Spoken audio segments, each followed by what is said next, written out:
আসসালামু আলাইকুম। ওয়ালাইকুম সালাম। নানা, আজকে জুম্মার নামাজের পরে তোমার দেখলাম আমাদের মসজিদের ইমাম সাহেবের সাথে তুমি তর্কাতর্কি করলা। তুমি এলা মসজিদ কমিটির সভাপতি, দেখলাম তোমার উল্টা সুতন দিতেছে, কারণটা কি? না না আর কোশ নেই, সুতন খাওয়ার কাম করছি। আরে জীবন ভরে মসজিদের সভাপতিগিরি করলাম, কিন্তু আজকে ইমাম সাহেব আমার সুতন কি লেগে জানা, কুরবানি দিছিলাম না, রাত্রে স্বপ্নে দেখি সমস্ত কুরবানির গরু জান্নাতে গেছে গা। আমারটা দুই পায়ের উপরে খাড়াই থেকে ঘুরাইতেছে, কিন্তু আমারটা জান্নাতে যাইতেছে না। এইটা স্বপ্নে দেখে হুজুরে কইলাম, হুজুর আমি যে কুরবানি দিছি আমার গরু কেন জান্নাতে যাইতেছে না, সব গরু জান্নাতে গেছে। হুজুর ফট করে কয় কি জানো করে যাবো কি ভাই আপনারটা, আপনি তো দুই ঠেঙে এখনো ফ্রিজের মধ্যে ধুয়ে দিচ্ছেন।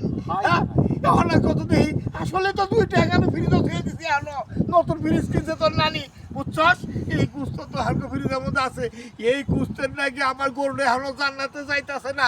ভাই এখন তাড়াতাড়ি যাইতাছি, আমার ফ্রিজ তোর কুস্ত বাইর করে গরিব দুঃখী সবাই দিয়ে দিব, যেন তাড়াতাড়ি আমার গরুটা জান্নাতে যাইতে পারে। ভাই নানা তুমি তাই করো, যাও যাও, হুজুর তাই কইছে তাই করো। সবাই